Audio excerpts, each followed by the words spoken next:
We respectfully request the Sangha of great virtues, for the sake of this assembly and all living beings, please turn the wonderful Dharma wheel to teach and guide us how to end birth and death, leave suffering and attain bliss, and quickly realize non-birth. Cung kính đại đức tận thịnh, vì thứ pháp hội cấp nhất thiết chúng sanh, tịnh chuyên diệu pháp luân giao đạo ngã môn, như há liêu sanh thoát tư lý khổ đắc lạc, tốt chứng vô sanh. Homage from the Blessed, Noble, and Perfectly Enlightened One. Nam mô Sa Đan Thô Sư Chế Đô Ye A La Hơ Đi San Miao San Pu Tô Xie.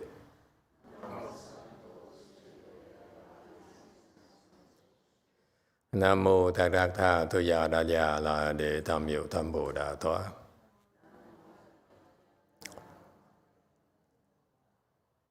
The unsurpassed, profound, subtle, and wonderful Dharma in 100,000 million aeons is difficult to encounter. Now that I am able to see and hear, I will receive and maintain it.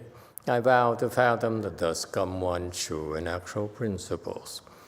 Wu shang sheng sheng wei miao fa bai jian wan jie nan zao yu, wo jin jian wen de shou chi, yuan jie ru lai zhe shi yi. O Buddhas and Bodhisattvas, Great Master Jingliang, Great Master YongHua, all good monks and nuns and all good no advisors of Emitofuo. 诸佛菩萨、精良大师、师父上人、各位出家人、各位上智师弥陀佛。Chư Phật Bồ Tát kính thưa Thanh Lương Đại sư Hòa thượng Kiên Hoa, quý thầy cô và quý vị thiện tri thức A Di Đà Phật. Hello everyone, today is July 2nd on a Sunday in the United States, 2023. We are in the 4th of July Independence Day weekend here in the U.S. So welcome you all. Thank you for taking the time to visit with us. All right. We are also in the midst of, I think towards the end, at the beginning of the last week of the summer Qi. So time is running out. Anyone has any questions about the Qi or any questions at all? Go ahead, JMT.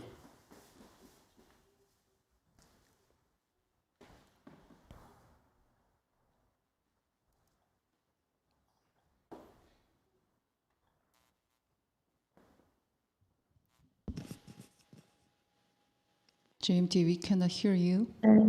단톡방에 안 들리시나요? 괜찮아요? 지금 들립니다. 들립니까? 단톡방에 올려주신 화주님 질문입니다.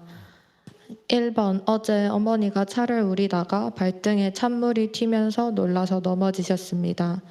그로 인해 왼쪽 팔목이 부러져서 철심 박는 수술을 진행해야 된다고 합니다. 혹시 제가 간접적으로나마 도울 수 있는 일이 있을까요? 2번, 하루나 이틀에 한 번씩 수행 공덕을 회양하려고 하는데 회양하는 날 42소환을 해도 되는지 궁금합니다.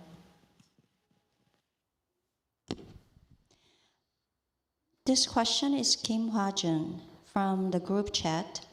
Yesterday, my mom was making tea and happened to be the cold water splashed to her feet. And then she was unexpected, and then she just got scared, and then she fell. Because of that, her left wrist was broken.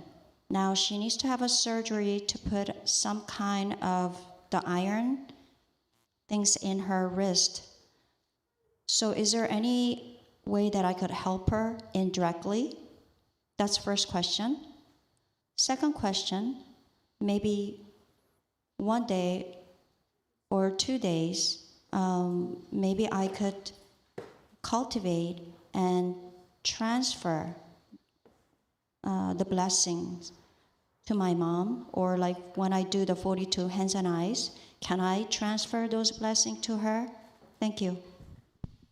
Okay, it's the cold water being splashed, and she was startled and she fell.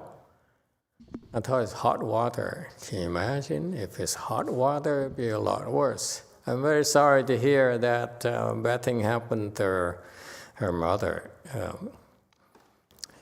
It's her karmic retribution. So in her cultivation, this lady's cultivation, she can first of all do the transference of merit and virtue, like the way we teach all of you, and after that, so first do the universal transference, and then next transfer the blessings to your mother.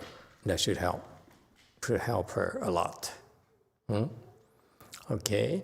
As far as your cultivation goes, you want to help her. It's when you cultivate, you generate a lot of blessings. So that's what you do. You transfer the blessings first to the universal transference, and then to her, to help her with this particular issue. Anyone else? Yes, sir. 3. Thank you, Master. It's a similar vein.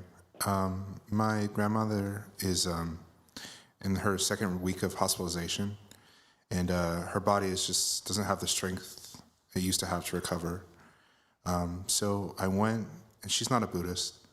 I went and I recited the Buddha's name from chapter 9 of the Earthstore Sutra, because it says to do that to people who are dying. Is there any other types of cultivation or things that I can do to help her during this time? What's the nature of her hospital? Why she has to be hospitalized? She has congestive heart failure, and her body is like filling up with fluid, so much so that her legs look like elephantitis, and they can't remove the fluid as they used to, and so it's just building up, and they don't know what to do. I see. Okay, how old is she? 80. 80? Okay. So basically, she's not doing well, and the doctors don't know what to do. They can't help much, except trying to make her reduce as much pain as possible, make her as comfortable as possible. So we can't do anything either, except that the best way is to pave the way for the next body, next life. So give it some blessings to do that. For you personally, you can recite the Buddha's name on her behalf. That would help. All right?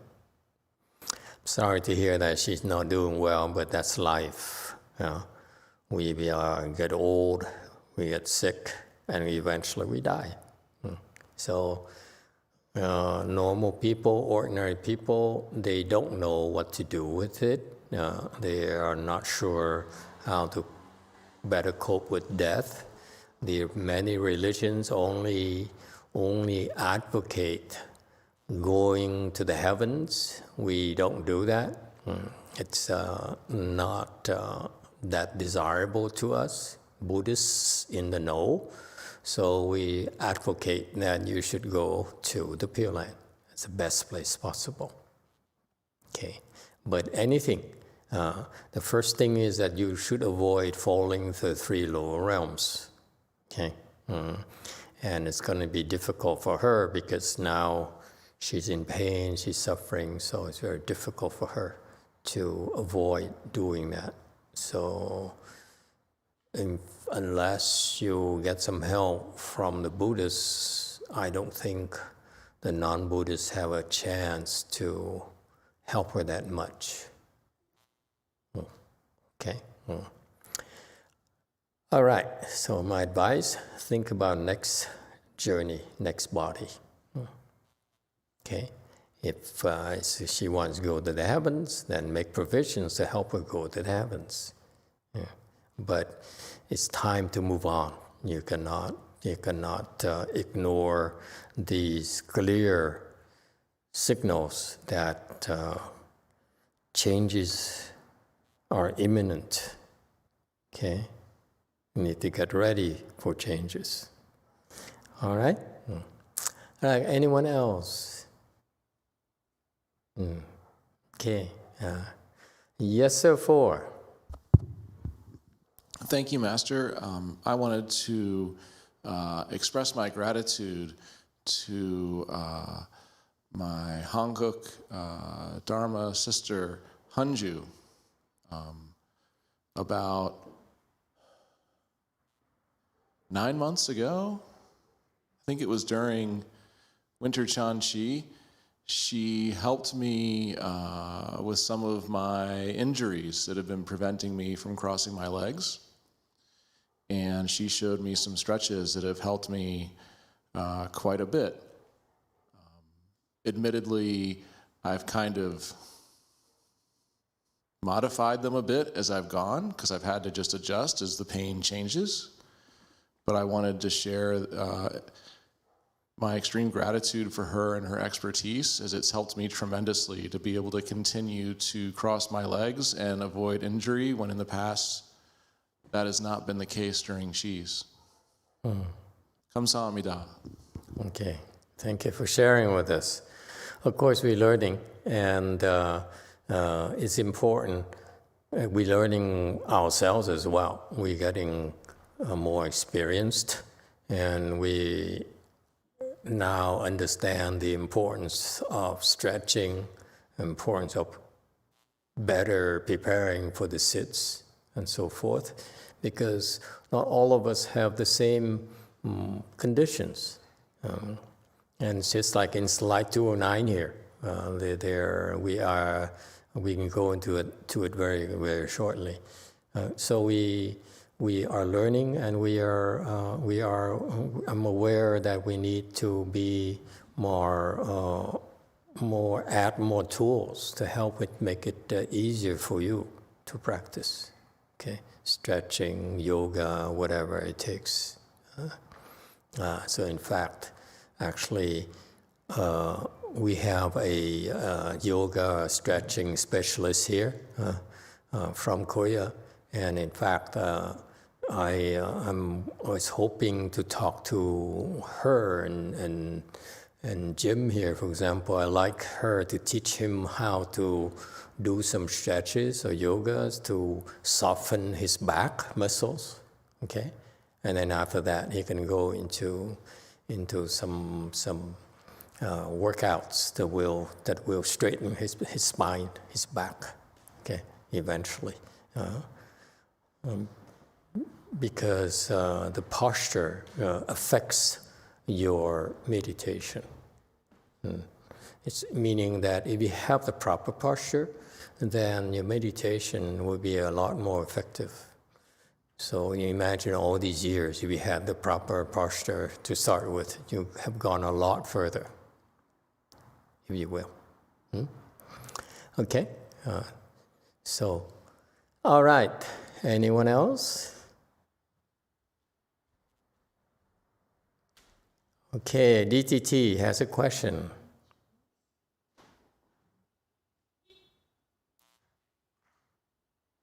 I had today. So Shatai is in China, about to start his summer camp for months, but he just got some kind of bad bite, and he had this lump on his face, and they went to ER. It was pretty bad, and the doctor was recommending that he postpone the trip. So we were pretty worried. And this morning we had the Pure Land assembly, and at 1 o'clock, Master Z hold the mantra session.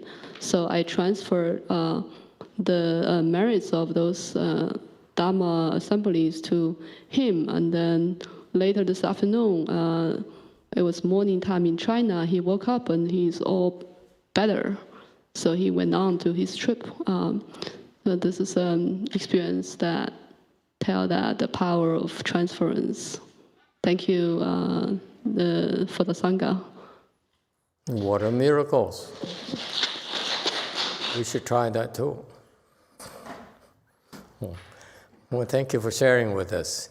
It's a community here. I like that word, community. So please share with us so that we can learn from each other. All right. We're on slide 209 of the first chapter of the Avatamsaka Sutra. Text says, now the verse says, sentient beings occluded by delusion blindly remain in the cycles of birth and death. 众生愚痴所覆障，盲暗恒居生死中。 Okay. Commentary 210. Sentient beings, that's us, who are driven by emotions, occluded by delusion. The original Chinese is fu zhang. Fu is covered up. Zhang is to obstruct it. Okay, so occluded is a good translation. However, it's not as precise as you would break it down to two, meaning your sentient being, meaning us, all of us are sentient beings. We are, because of our delusion, we are covered up. We cannot see the truth. We cannot see very far. We cannot see very clearly. And furthermore, we also are obstructed. Just like Xiao Tai in China trying to go to summer camp. In China? Oh, they're Chinese. Oh, excuse me. So anyway, so you see, we have the two things at work here that most people don't know how to deal with. They're covered up, they cannot see, and they are obstructed, and they don't know how to handle it. Okay? And that's our human conditions. And why are we covered up and we are obstructed? Because of our own delusions. If you are deluded, if you are confused, you actually are covering yourself up, and you actually are stopping yourself, obstructing yourself. It's your own doing. It's no one else's fault. Okay, it's no point in blaming others. No point in blaming yourself either. It's a fact. We are deluded, so we obstruct ourselves. We have a lot of obstructions, and we cannot see clearly. Okay, no one wants to hear it. Don't blame your husband for stopping you. You allow him to stop you. Okay? Don't blame anyone. We are ultimately responsible for ourselves, for our lives. Okay? And it's only because we have delusions. That's why it happens to us. Okay? And from that delusion, this is most terrifying for the Buddhists. We remain in the cycles of birth and death, 盲暗. We blindly, and we cannot see at all, meaning that we blind. Not only are we blind, cannot see clearly, okay, but there's no light for us to see. So maybe your eyes are working, but you still are not seeing clearly because your eyes are not bright enough. That's why in Buddhism, when you seek a good no advisor, they're called the bright eyes good no advisor. Now I begin to understand why the Chinese keep on calling, look for a bright eye good no advisor, meaning this guy's eyes has light. He can shine lights with his own eyes, therefore he can see clearly. Very much like the CO6 team that has light here on the forehead. No? All right? And so because we blinded, because we lack light, we cannot see clearly. Even if we're not blinded, even though we have eyes, we can still not see clearly because it's not enough light. And because of that, we remain in cycles of birth and death. We call this home. We are perfectly content with staying here in a wheel reincarnation because no one told us that we're supposed to get out.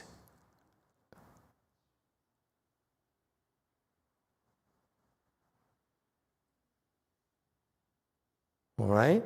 And no one told us we're supposed to get out because they themselves, our parents, our teachers, are also confused.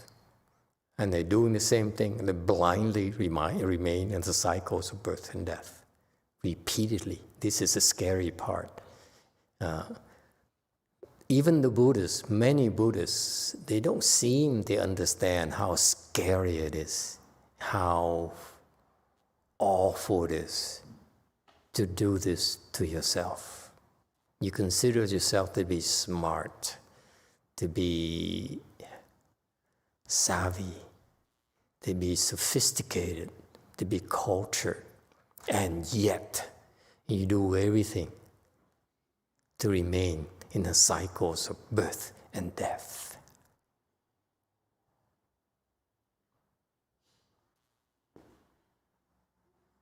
All right? Questions or comments? Yes, 4. Thank you, Master. With my background growing up on the East Coast and not having exposure to much else than kind of like military lifestyle and general Judeo-Christian sense of, how things work, I would encounter sometimes like books and fiction that would talk about the wheel. Robert Jordan's The Wheel of Time trilogy talks about how the wheel turns, and it acknowledged rebirth and reincarnation. But it really wasn't until I came to Blue Mountain Temple that I learned there was an option to end that cycle. Just even encountering acknowledgement of a cycle existing in the first place was pretty profound and a pretty huge leap of faith and like, ooh, outside of Buddhist circles.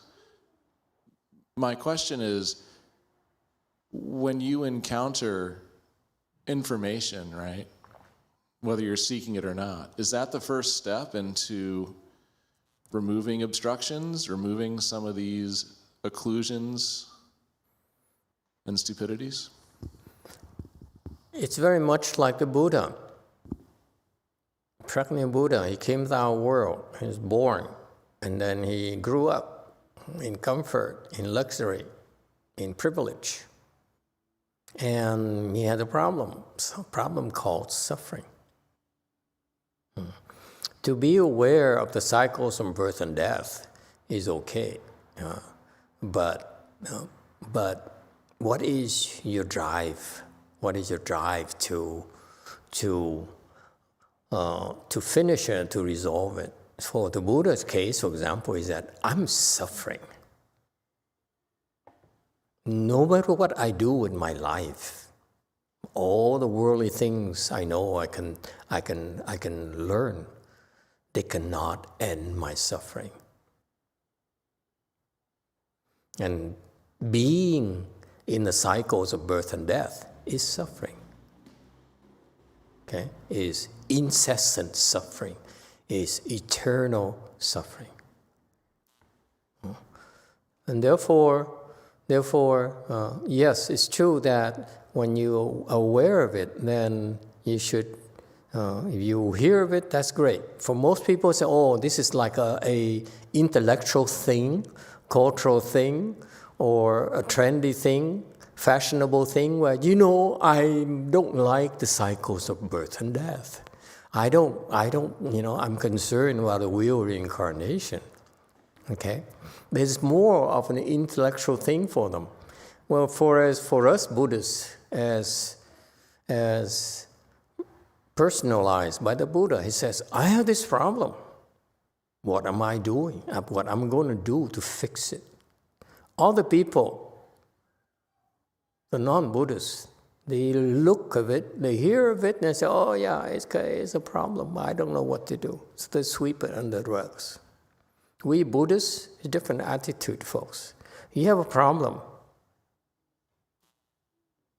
Okay? What are you doing to fix it? Sweeping it under the rug is not going to help you in the long haul, because we will repeat the cycles of sufferings. That's all you're doing to yourself. And you call yourself smart, sophisticated? Nah, we are unimpressed. I am totally unimpressed.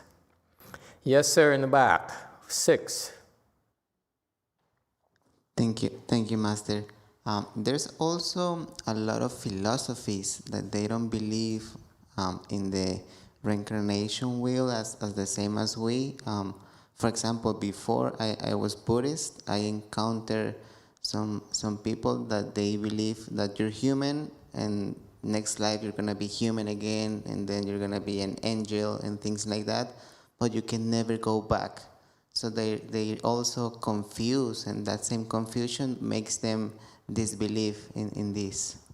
Yes, it's true. There's also others who believe that they should kill themselves and follow the teachers. Jamestown is an example. Many cults are like that.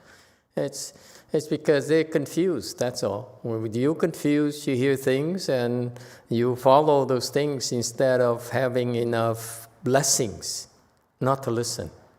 Personally, for example, okay, I never took Buddhism seriously at all.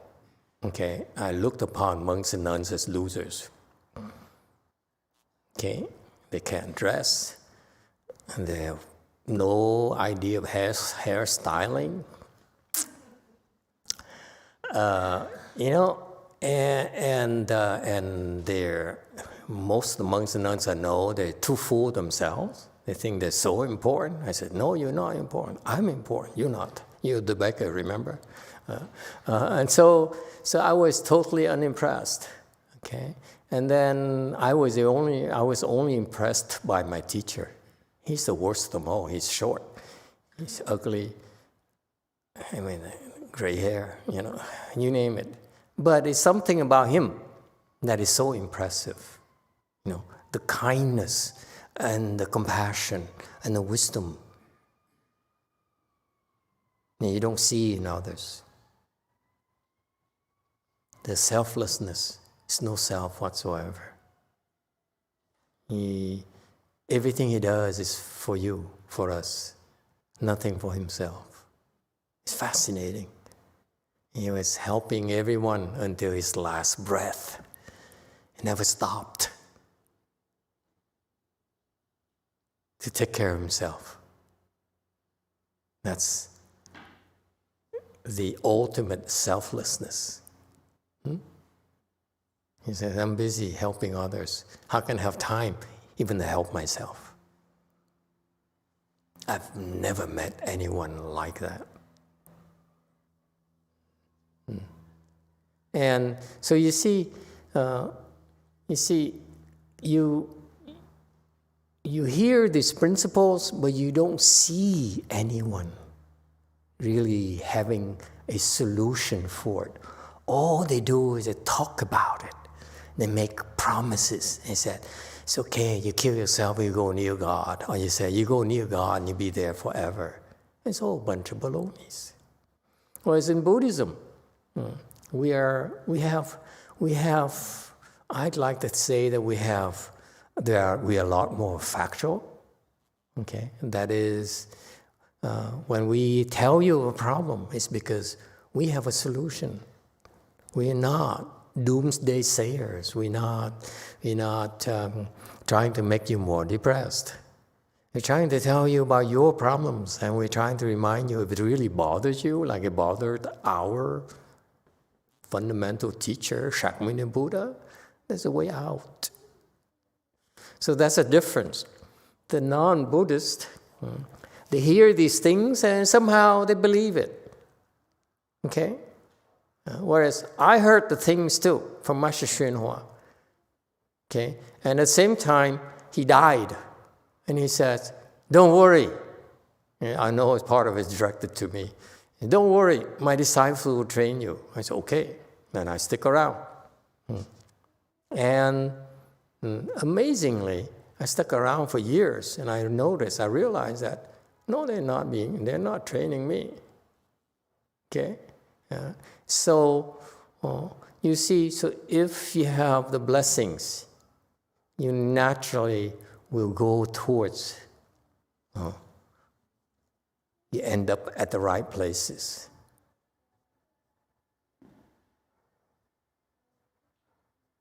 Okay?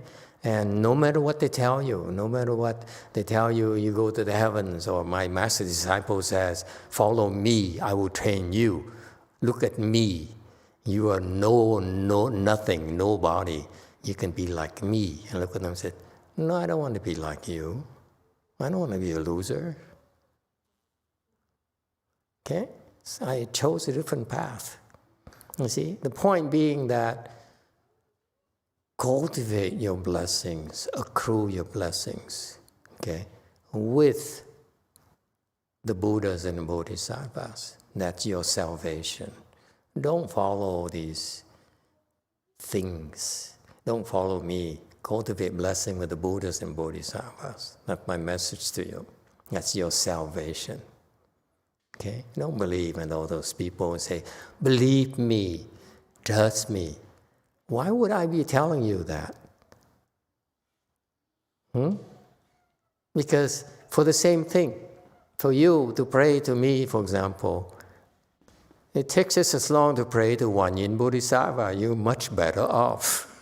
Who am I to try to fool you? Huh? Are you kidding me? Okay? And so, don't blame them. Blame yourself.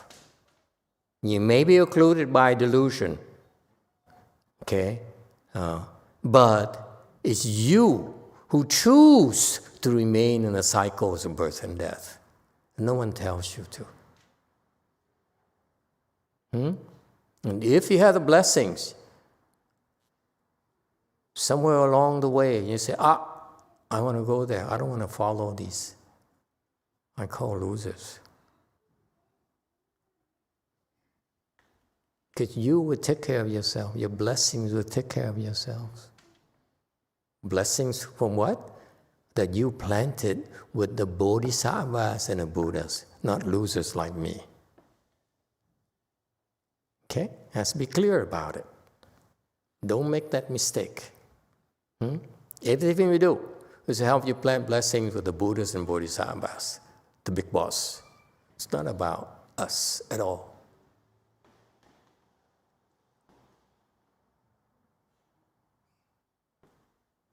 Yes, one. A YouTube question from Samson Lau. Hi, Master. Kind of a sci-fi question, but is the cycle of birth and death limited to the Saha world, or is it possible that we could be reincarnated to another world and become a being that we would consider an alien species?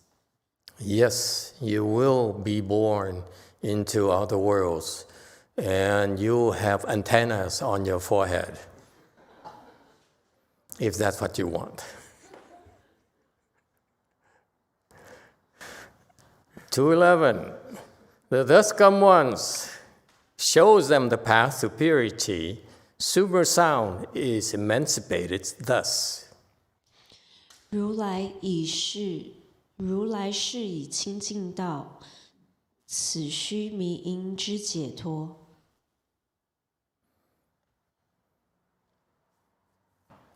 212. Commentary. Question from JMT.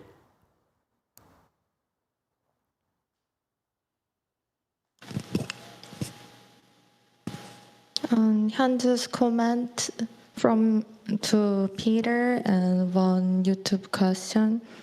First, Hyunju's comment to Peter.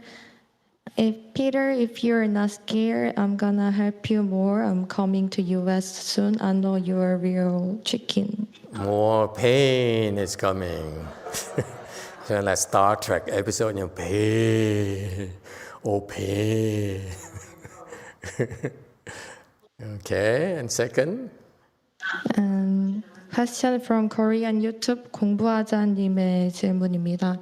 안녕하세요. 질문 있습니다. 스님께서는 연세가 많으신데도 매일 법문하시고 질문을 받으시는데 그런 에너지도 선의 힘인지 궁금합니다. 아니면 다른 비법이? 그리고 법문해 주셔서 감사합니다. Master, I notice you're in your older age, and I realized that you're doing Dharma talk daily.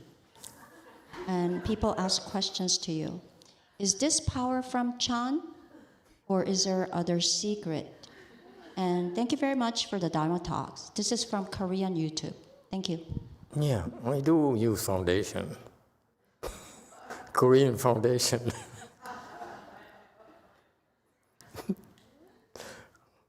So what was the question again? I'm sorry. I was worried about, 제가 좀 걱정했어요.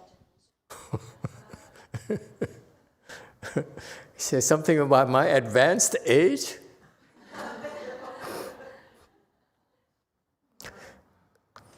And what it has to do with talking every day? Don't you eat every day? Don't you change clothes every day? Huh? So what's the problem? The problem with speaking Dharma every day is not the amount of work.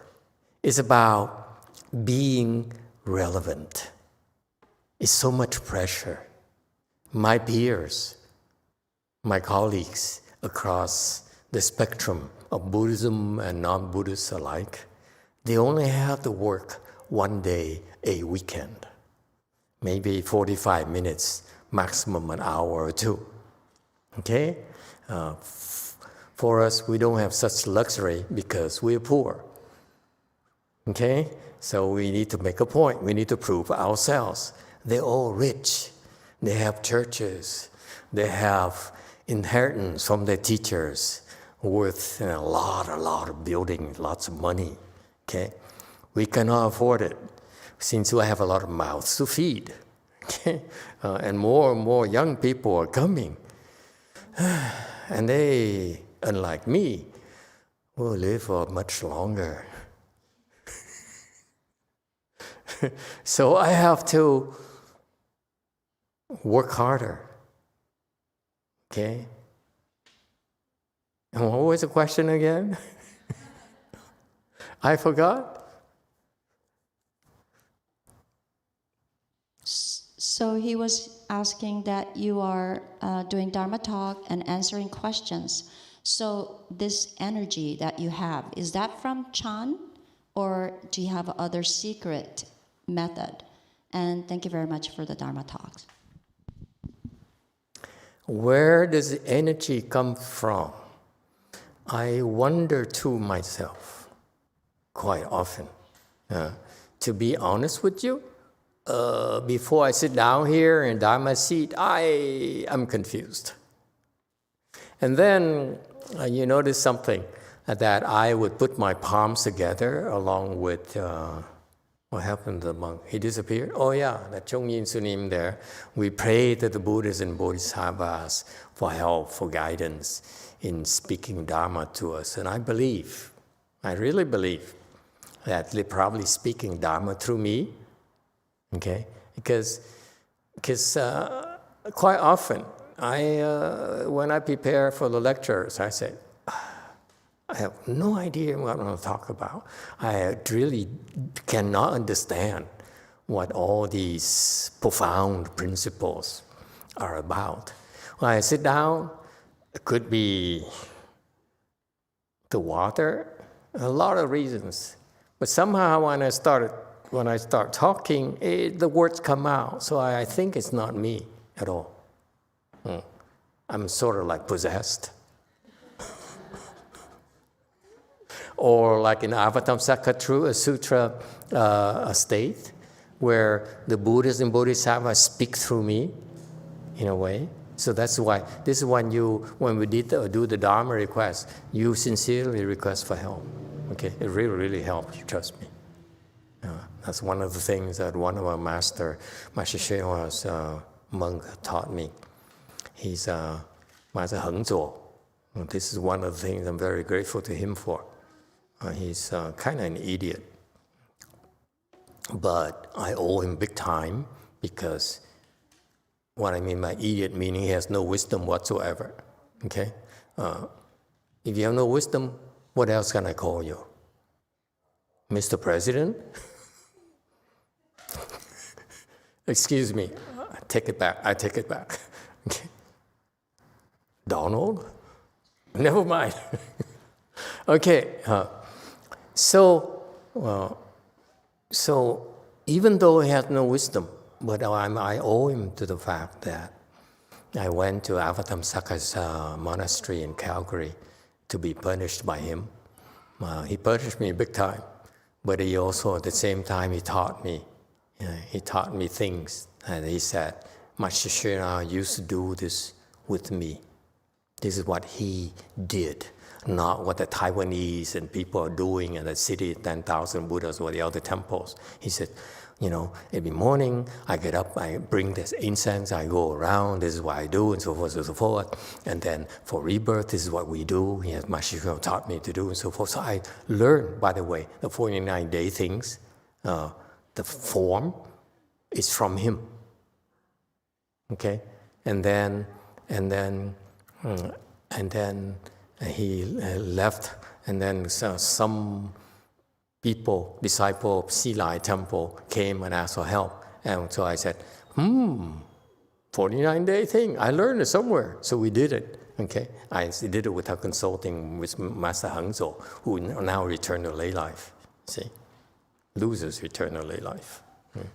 Okay, anyway, so I did that, and that particular person was the first person looking back that enabled me to see the power of the 49-day service, because I did it on my own, okay? And she came back and informed the family that she made it for me. I said, wow, so this process is fantastic. Yeah. On my own. Because his kung fu is lower than mine anyway, so already. One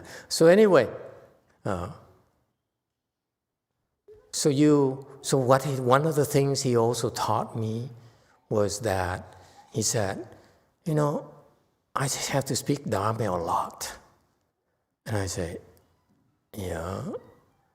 So how do you speak Dharma? Because you have no samadhi and you are so afflicted. He says, this is what my teacher told me. He said, when you speak Dharma, you put your palms together. You say, please, Buddhas and Bodhisattva, please, Master Shenhua, help me. And somehow, he said, somehow I started speaking Dharma. So we're doing the same thing. All you can be doing the same thing as well. You don't need me anymore, okay? I'm simply doing this until my boys and girls are, they feel guilty and they say, we give Master a chance to rest in his old age and go to the Bahamas with a red car. You see, true to form, I will not ask them to do that. They have to offer it to me. I will not climb on conditions, will not seek.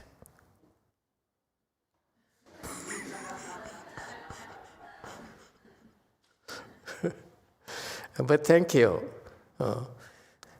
So where does the energy come from? Number one is that when you speak Dharma, I believe I do receive help. Especially for things like the Avatamsaka Sutra, let me assure you, I have no clues. I'm too stupid. Okay. Number two, yes, it's true that if you practice Chan up to a certain level, you can draw a lot of energy from Chan, okay, at will.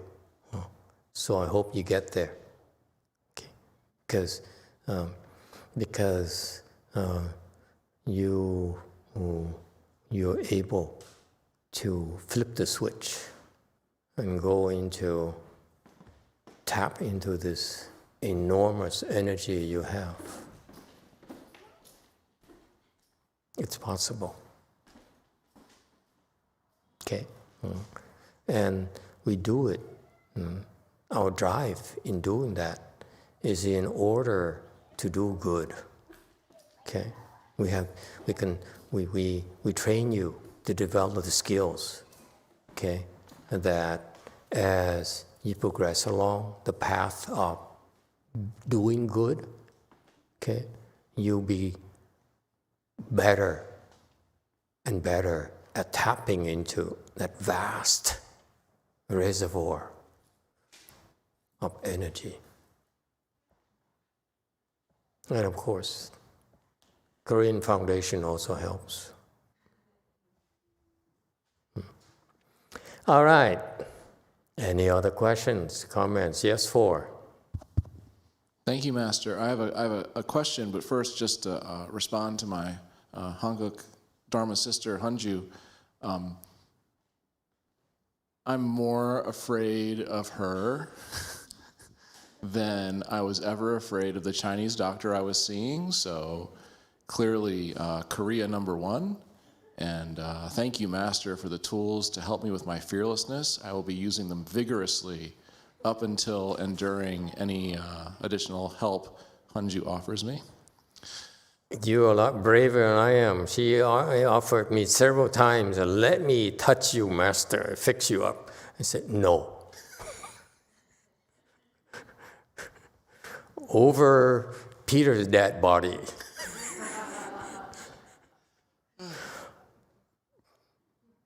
You may still have that opportunity then, Master. Peter first, you go first. I did want to ask a follow-up question. You remember, you guys, when we circumambulate, I'm the last one to go. Next. Yes, sir. Point well taken, Master. Thank you. I did want to ask a follow-up question to Samson's very provocative and I think relevant question about aliens. I was actually having a little bit of a conversation about aliens with some of my Dharma family the other day, and I'm sure as many of us are aware, we seem to be having more and more congressional hearings around UFOs and Naval Academy pilots in San Diego going on television and talking about experiences with technology that is so new, and even like rent-a-centers having encounters in Las Vegas recently that the nightly news reports on. So my question, Master, is from a Buddhist perspective, I see aliens, whether they're from this world or from another country, whatever people want to qualify them as sentient beings who I would have compassion for. But the world seems to think it's a way to like unite and fight against something. So just from a Buddhist perspective, when we have the opportunity to encounter aliens, what would we do? Offer them pho.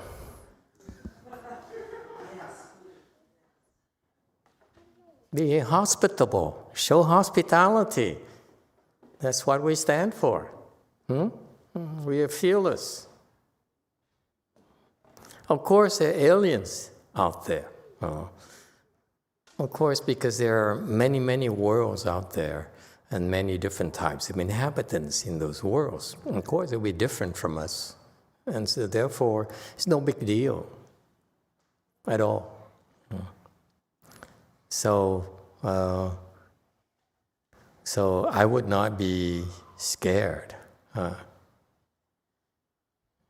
Because we have something aliens don't have. Buddhas and Bodhisattvas. Yeah? Aliens only have spaceships. We have Guanyin Bodhisattva, Earth Store Bodhisattva, and Korean Foundation.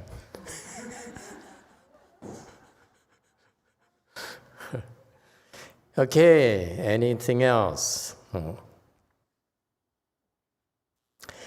So the thus come ones, knowing that we are occluded, that we are cycling through the wheel of reincarnation. So the thus come ones shows them the path to purity. We are blinded. We are obstructed. We are incessantly revolving in the wheel because we are impure. Our hearts are impure.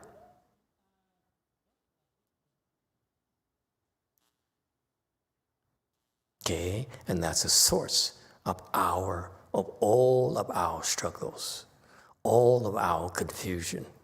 Our hearts are too impure. No one tells us that except the Buddha.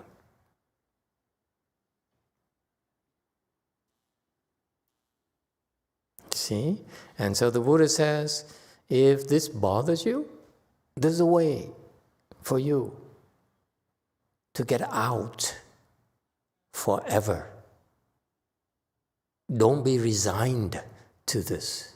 If it really bothers you, the question is, how much does it bother you? If it really bothers you, then we have a way to fix it for you. If it doesn't bother you that much, then, maybe in the future. In the future, we'll come back. We'll wait until you're ready. Buddhas and Bodhisattvas are very, very patient. Okay? Yeah. So the path of purity here means that, it shows a little bit more, a little bit more, a little more. That's why Buddhists keeps on coming back to our world. According to the Buddhist sutras, here in our world, this higher world, 8,000 times already. 8,000 times. How many times have Jesus come? Once. And he said, I'm out of here. I'm tired of this. These losers. Buddha came here 8,000 times and kept on coming back and coming back and coming back.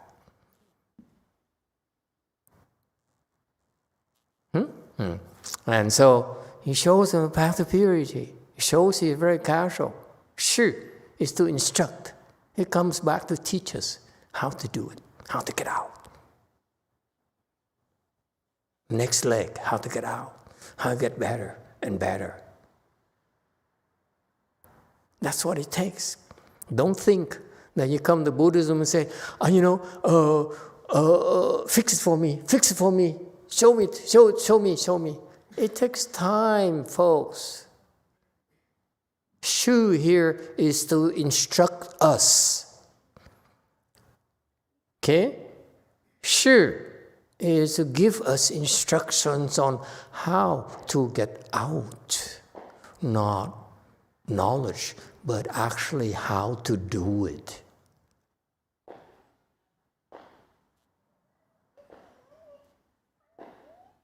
And that's why I can't stress enough the difference between the different kinds of Buddhism. To me, two kinds of Buddhism. One that people are so proud of, they say, I know. Tell me what the principles are. I heard of that before. Tell me something new. We'll talk about it, debate about it. Whereas the other kind of Buddhism, the Buddhism says, who quietly puts his head down and walk and cultivates until he gets out. He can see clearly for himself. Doesn't need words from the books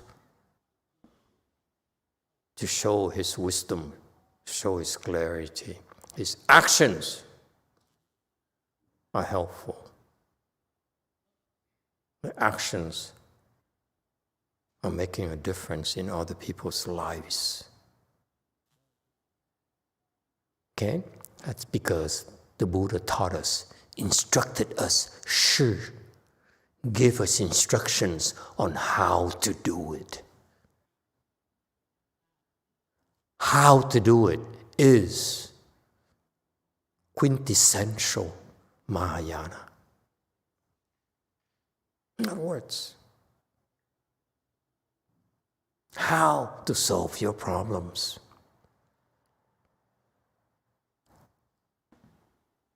Okay? And this celestial king of the third dhyana heaven, Sumru sound, that's the nature of his liberation. So this celestial king here was enlightened, and he has a wisdom, and he could see, he attained wisdom, his wisdom, by understanding that process. Questions or comments?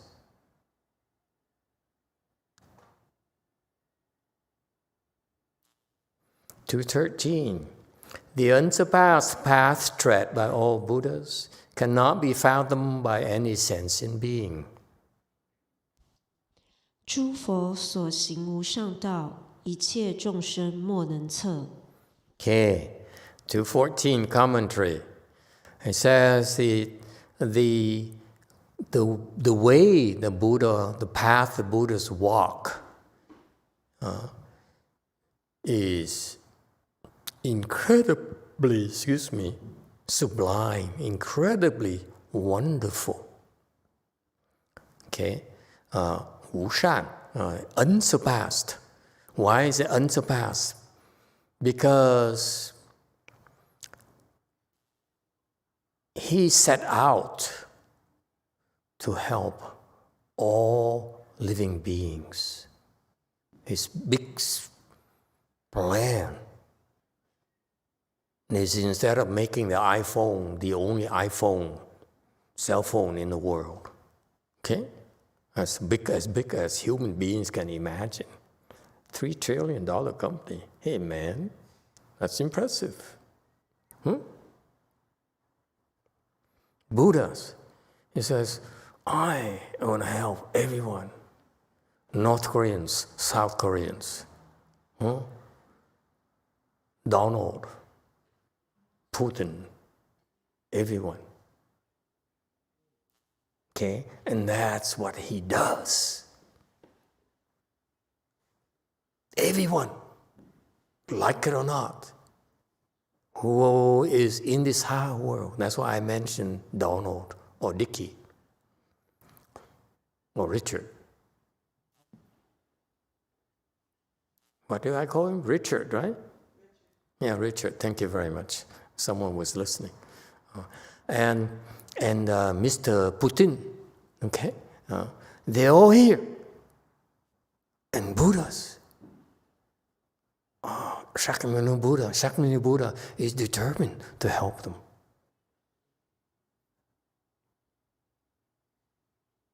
It baffles me. How on earth are you going to help Donald? To me, it's hopeless. So that's why I feel it's unsurpassed. His wisdom is unsurpassed. Okay? Yeah. Isn't that amazing? It doesn't look like it, but actually they're receiving help from the Buddha. Try to figure that out. I joke a lot, but you see, it's happening. So what he's doing is that we cannot understand, even imagine what he's doing to help these impossible living beings.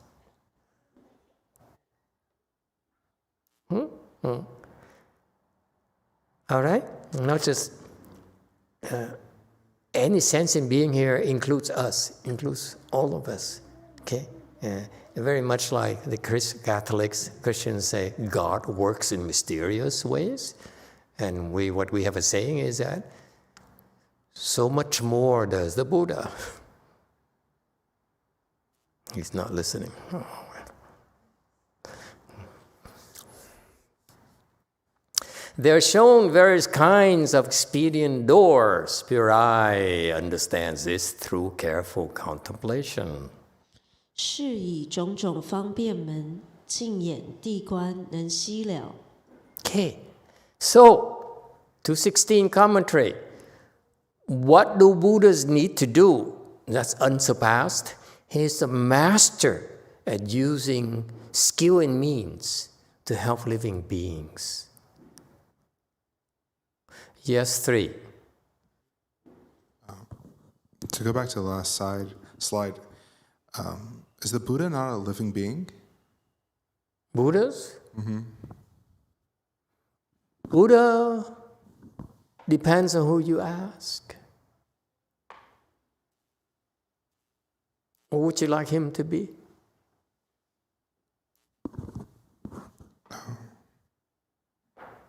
I guess also if you end birth and death, are you still a living being? He can be. That's called expedient door. Buddhas, in order to teach us, they use a lot of expedients. They use a lot of skill and means. So if necessary, they manifest as living beings. Therefore, they are living beings. But in order to save bodhisattvas, help bodhisattvas, would not be impressed by any living being.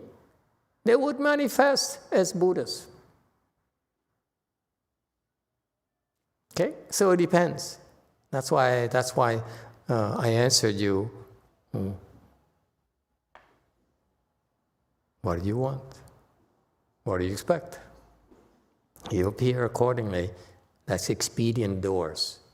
He knows exactly his kind of wisdom. It says, in order to help this person, this is what I need to do.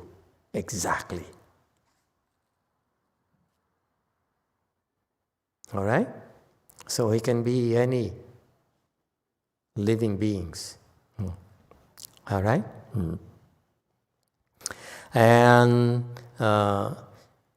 so the Buddha gave us instructions by using all sorts of expedients. Okay?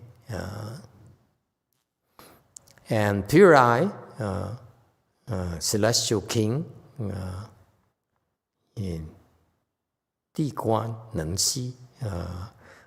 So he very, very carefully contemplated that principle of using expedients to help living beings, meaning this guy is pretty good.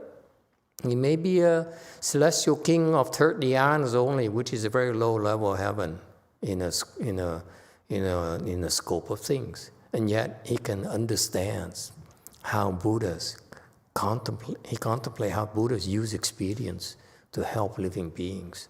So this guy is pretty advanced level of wisdom. Okay.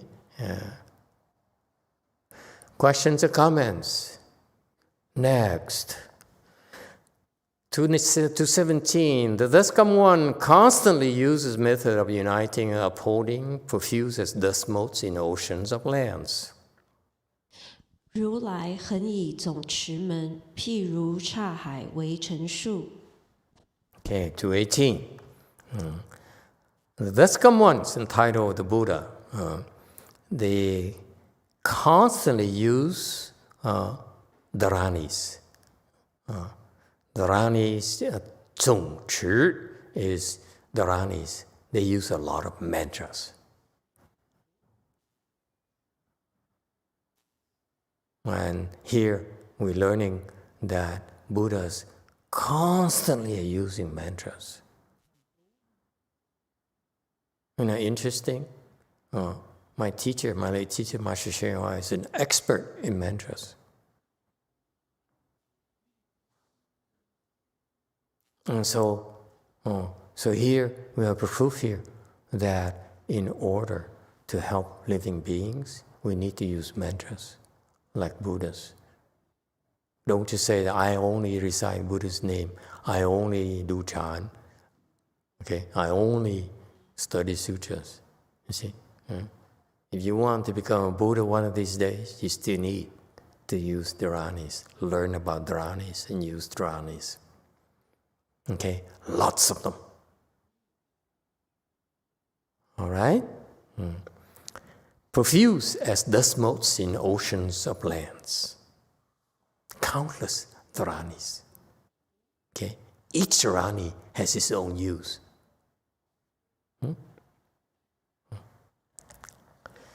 219. To instruct and teach sentient beings everywhere, Celestial King, Universal Illumination, answers this. 是教众生 Thus. 遍一切，普照天王，此能入。And 220, commentary. So Buddhas use a lot of dharanis, a lot of mantras, tantras, to instruct and to teach living beings everywhere. Okay, meaning that there are mantras that can be used universally, just such as the Shrangama mantra, Great Compassion mantra, but also there are mantras where they are more localized.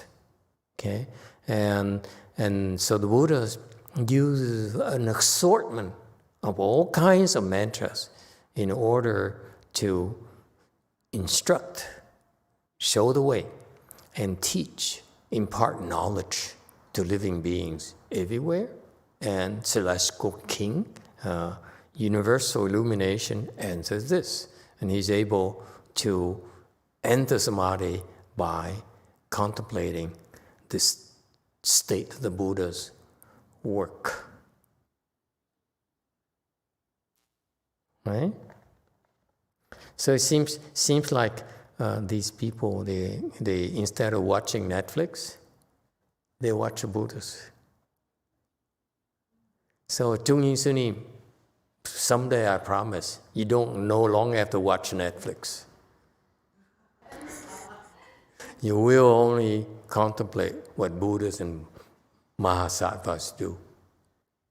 Wouldn't that be cool? 221. Thus come one's advent in the world is not easy to meet with. It may happen only once in an ocean of uncountable eons. 如来出世甚难值，无量劫海时一遇。 Okay, 222. He says that for the Buddha to come to the world is very difficult. It's a rare event. It's very difficult for us to meet with the Buddhas. This is an allusion to one of the 8 difficulties we're going to a little bit later, very, very shortly. So in our times, we're living in the times, Dharma ending age, where this problem is much more acute. We are born after Shakyamuni Buddha's time, And we are born before the next Buddha's time, Maitreya Buddha as well. So that's why we suffer so much, very difficult, very confusing for us to help ourselves, especially when you had the Buddha as a teacher. The instruction is very clear, not confusing at all. Whereas nowadays, you have to bear with confused Dharma masters like myself and so forth. You cannot tell one from the other. You say, Dharma master so-and-so says so-and-so, and then the next one contradicts you, the next one gives you a different version, gives you another version. Whereas when you meet the Buddha tells you something, you say, aha, of course. Okay? That's a big difference. And for us to be able to encounter with the Buddha is once in an ocean of uncountable aeons, meaning that it's very rare indeed for us personally to be able to meet with the Buddha.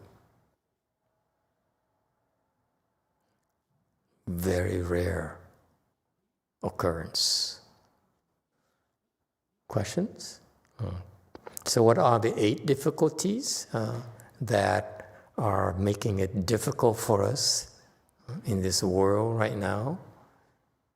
The things, what are difficulties? The difficulties to encounter the Buddha Dharma to help you find a way out. Buddha Dharma is the only way out for you. Okay? Even if you believe that, it's still very difficult for you to encounter the Buddha Dharma. So I'm very grateful that we are working together to make more and more of this American Mahayana available to more and more people.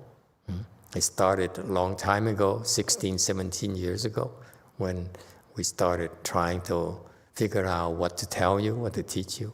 We invested on the online and video presence already. Started with $50 of storage in hyperspace. And then we bought some of the terabytes of this drive to save those videos until someone came along and said, let's use YouTube. It's a free storage space. Anyway, so what are the difficulties that plague us, make it so difficult, so depressing to find a way out? Okay? One of the biggest difficulties are the health. If you fall to the health, forget it. Okay? You'll be there for a long, long time. You will suffer indescribable pain and suffering. Please take it seriously. It's a scary, scary thing. If you don't believe anything at all, you should avoid going to the hells. Because once you're there, you suffer a lot, and you will suffer for countless kalpas. It's terrifying, trust me. You should be scared. Okay? Another type of difficulty, and you're there because you'll be there for a long time suffering, and you will never be able to encounter the Buddha Dharma. Okay? Number 2, hungry ghosts. The hungry ghosts are also, you go into the hungry ghost realm after you die, you'll be there for a long, long time as well. Okay? The suffering of hungry ghosts, although are not as severe, as overwhelming as the hells. The hell beings are the worst kind of suffering you can ever imagine. Okay? You think you're suffering right now? You ain't seen nothing yet. Okay? And then the next level of suffering, it's very scary, is to be a hungry ghost. Hungry ghosts come in 3 flavors.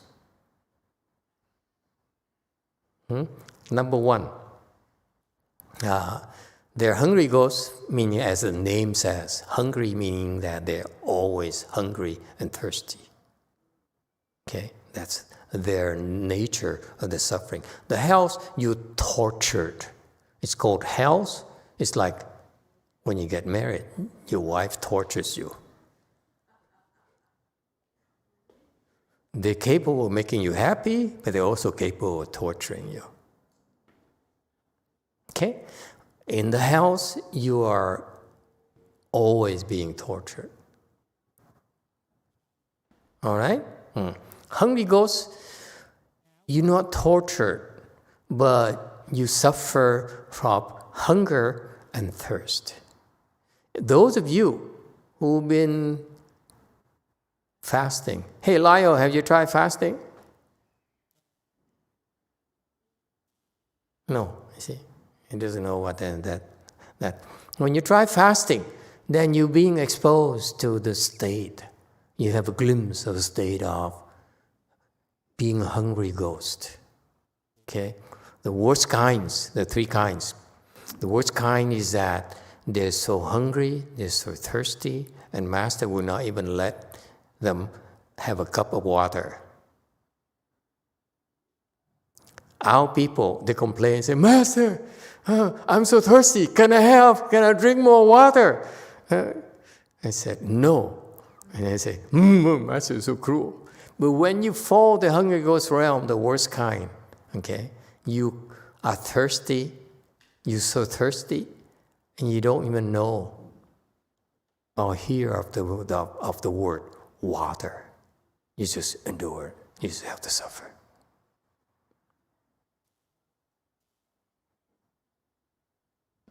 So you can only imagine what it's like, in other words. Okay? It's a lot of suffering. I hope you won't fall into that state.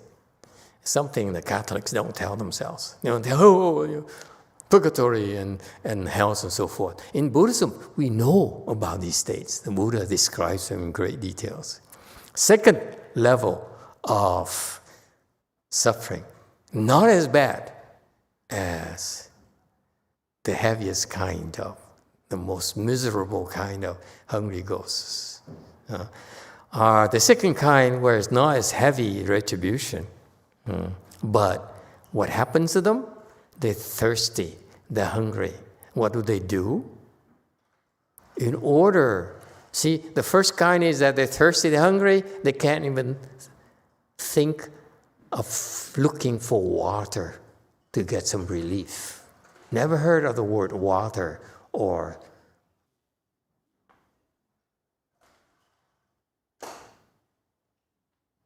Coca-Cola or Pepsi. Excuse me, Pepsi, not Coca-Cola. Okay? So the second kind is that they're hungry and thirsty. And what do? They said, I'm so hungry, I'm so thirsty. So they go and look for, to get relief, look for pus.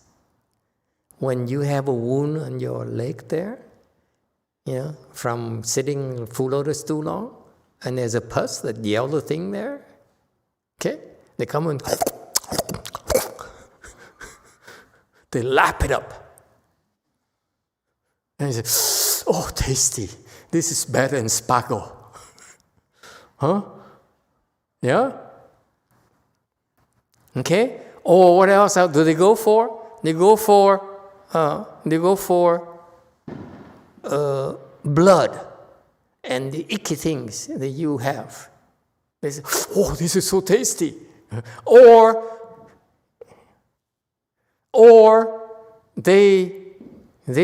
some prefer to drink your urine. They find it refreshing.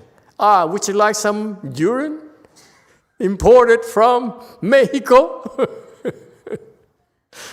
Okay? Or what else? You know it. To get full, they eat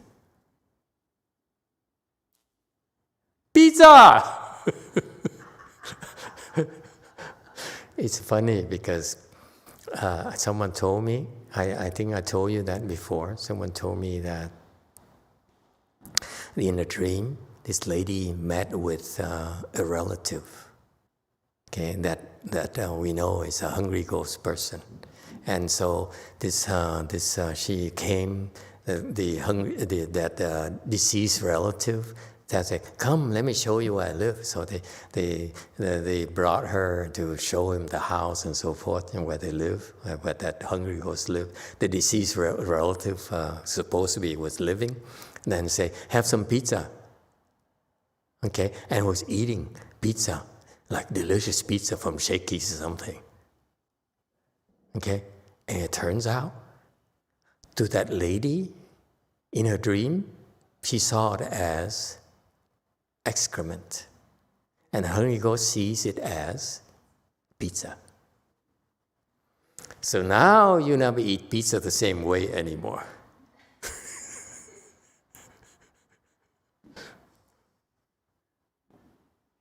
That's why I don't do Shakey's pizza. Okay?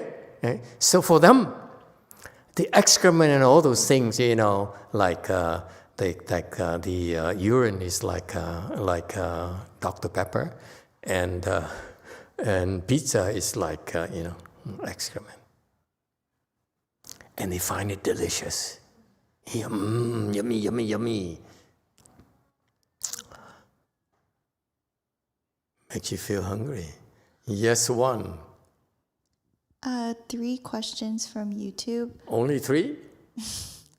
The first one is from Snow Wu, who says, "Hello, Master. What is the difference between asking for help from Buddha and Bodhisattva and praying?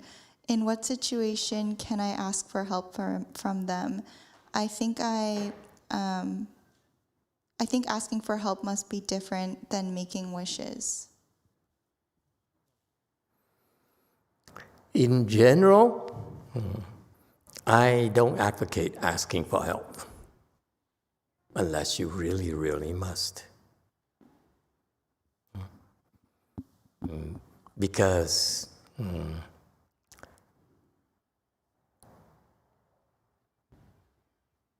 you should,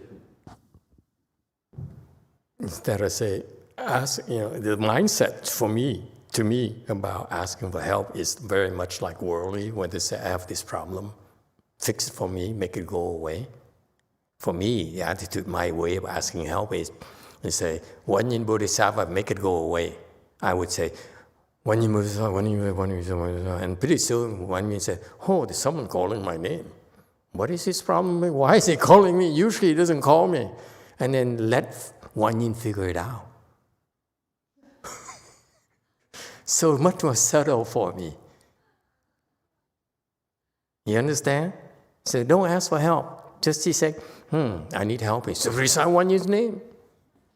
And one yin will figure it out. If you're sincere enough, one yin will help. Okay? Question number 2.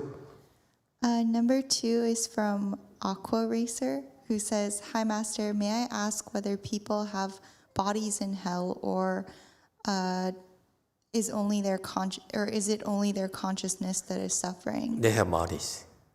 They have bodies. They do have bodies. Number 3.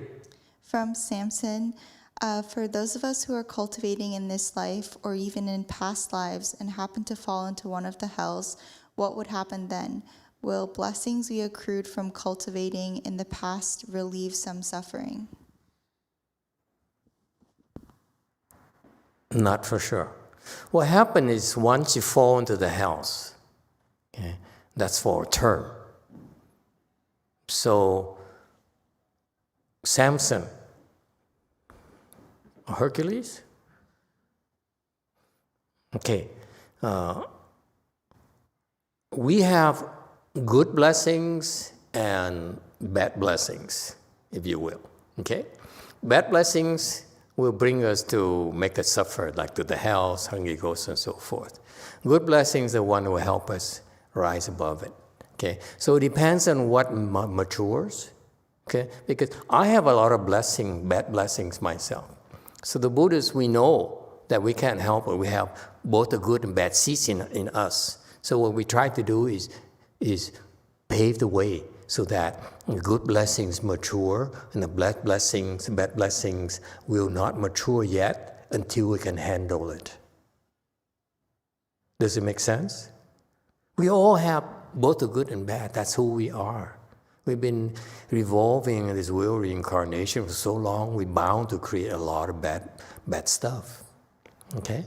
And so therefore, the savvy cultivator is the one who says, okay, let me find a way that to avoid the things that are overwhelming for us, like normal people. Life is overwhelming to you. You don't know what to do. Sounds familiar? I have a bad boss. I don't know what to do. Meaning you're overwhelmed. Your bad blessings are maturing. You don't know what to do. See that?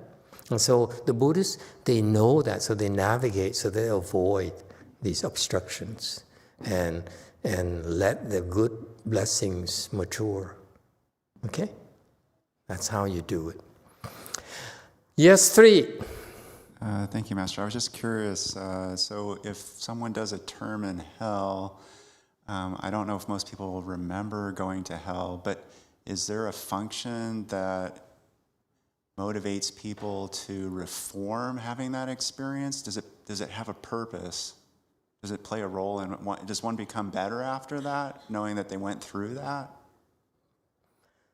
The good things about reincarnation is that, let's say you go to the house, and then you're born, you take on the next body after gazillions of years of being tortured. And you finally get out. The nice thing about that is that you forget about it. Otherwise, you become so depressed. It's not worth it. You have no more joy in life. He said, for what I went through in the house, how can a bowl of pho can make me feel any better? When I was so hungry as a hungry ghost, I was so thirsty, hungry ghost, how can Coca-Cola make me happy? See, the nice thing about it is we forget. We reset, we forget. However, there's a habit energy that still remains, that will compel us to stay there and not get out, not think of getting out. Okay, so what's the point in going to the hells? Because you deserve it. You're supposed to suffer. It's not the Buddha wants you to suffer, because you brought it upon yourself. It's no one else's fault but yourself. Okay? And so that's number 1, because you asked for it. Number 2, people like us look at you and say, oh, how scary. I don't want to go there. People like me, I say, I'd rather go to the Pure Land and not have to worry about hells ever. Okay? DTT. Master, I remember growing up Catholic as a child and being educated in catechism school. And I remember being fearful when the nuns taught us that there were multiple levels of hell that were reserved for various severity of sins that a person would commit in this life. And I even remember reading a book as a child. It was called Dante's Inferno, where there was some vivid imagery of a person's opinion of what these hells might look like. And is it the same in Mahayana Buddhism? Are there different levels of hells based on offenses that a person makes in life? Yes, there's a difference. The difference is that in Buddhism, we know that there are countless types of hells, uncountable types of hells, not just different levels, but all sorts of hells. Different varieties for all of us. right? Okay, let me try to finish this slide here. And the third kind, which is kind of lightest for hungry ghosts, is that at times these hungry ghosts will get full. They find food. They find real pizza and get full. Albeit the pizza is from the trash bin, okay? They don't get to go to restaurants like us. So they occasionally they will be full, but they still are being oppressed and beaten up and inflicted pain upon by knives and sticks and experience oppression. Okay, so they have to undergo different times. They're told to do tasks that are totally useless and total waste of time, totally meaningless. Okay, and that they know that. That's why they really suffer. So the suffering takes on different form. Lower form is, I'm so hungry, I'm going crazy. Whereas this form is that, this doesn't make sense. This is a waste of my life. But they can't help it. Okay? You say, you call it suffering? And that's what, yeah. Now you have a flavor of those types of hungry ghosts. Yes, sir?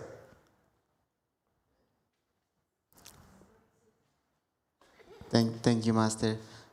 When we do the offerings on Ulambana Day, do they go to these ghosts as well, or they have like restrictions and they cannot be like benefited by those offerings?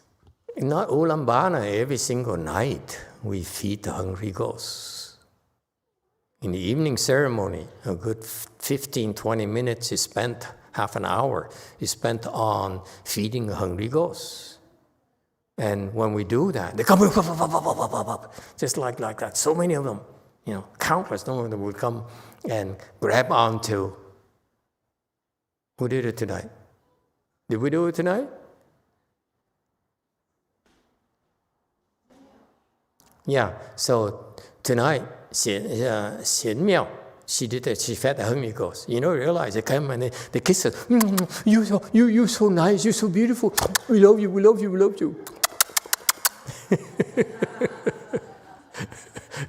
They go crazy. It's just like every time she goes out the door there and she feeds them and gives them food, they all ran towards her. Okay. Yeah. Okay? So that's how they get full. Okay? So these are the lighter ones get to be around the temple. And they can eat it. Okay? But when they're alive, they are doing meaningless things. They're wasting their lives. And they know it. Okay? Animal realms is another form of difficulty where animals, and they have no control, no saying over their destiny, and quite often they get beaten up by their masters. Their owners, masters usually are nice. So. Long life heavens as a fourth kind of difficulty, where these people live for so long, the externalists, they practice and they meditation, and they born to this heaven here, and they lived about 500 kalpas. They get the fourth dhyana heaven, and at the end of their lives, they're born in this heaven, and they have no thoughts for 500 great kalpas. Okay? And so no thought arises in the head for 500 kalpas, great kalpas. Okay? So very much like their existence to us is a difficulty, because their existence is no different from frozen fish or What's this thing here? Chung. Frozen fish, or what is it? The worms that were hibernating. Hibernating worms. So they basically are wasting their lives. They cannot get out of it. They basically are in suspension for a long, long time. Okay? Basically, meaningless existence.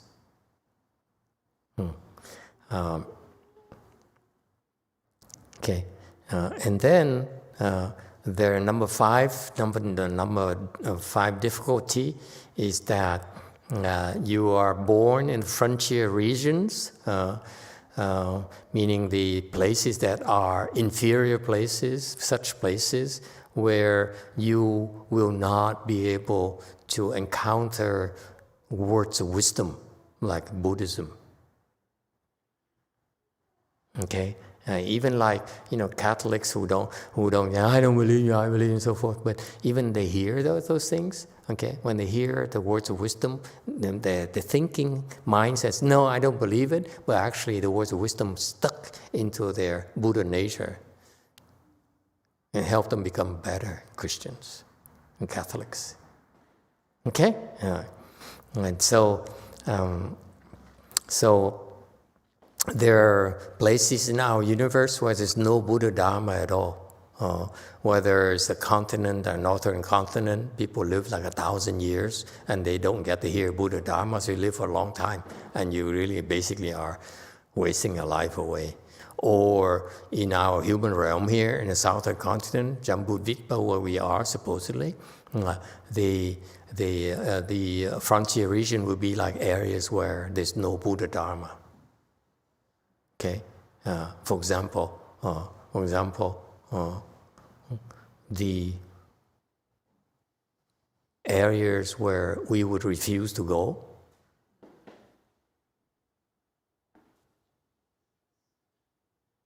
would be frontier regions, frontiers of Mahayana. Yes, four. Thank you, Master. So like Florida. Yeah, I would never go to Florida. Absolutely not. Texas, forget it. Because they are hostile to people who have wisdom. Okay? And that's dangerous for us. Okay? Number 6, kind of difficulty, physical limitations. You're blind, deaf, and mute. Okay? People don't get offended. This is just a physical impediment that prevents you from learning. Makes it much more difficult for you to learn. Now you have to transcribe into Braille and so forth. We can't. Okay, we don't have such facility, so it makes it difficult for you to encounter the Buddha Dharma. Number 7 difficulty is kind of interesting. Worldly smarts, worldly intelligence. For example, professors, scientists, very bright, very smart people, and they are non-believers. Says, I don't believe it until I have the proof. Okay, they're too smart for their own good. Okay, and so, in particular, the non-Buddhists, they believe in these non-Buddhist principles. They are totally nonsense. Okay, and amazingly, for example, to me, like many Nobel laureates actually believe in Catholicism, and they see nothing wrong with it. And finally, the 8th difficulty is that referred to in the verse. You're born before or after the Buddha. Okay, you don't get to see. It's so advantageous. This is our problems. It's so much more advantageous to hear the teachings from the Buddha ourselves. There's no substitute for it. Nothing comes even close. Why? Because that's how Buddhas time their arrivals to our worlds, to the worlds. They time it so that the people who have tremendous blessings are ready to be saved. Okay? They come to our world, and when all conditions are ripened, they teach them, and these people become enlightened, become liberated, just like that.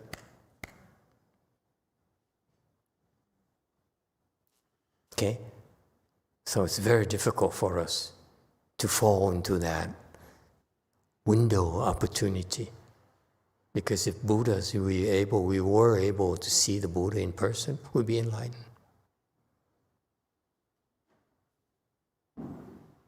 All right?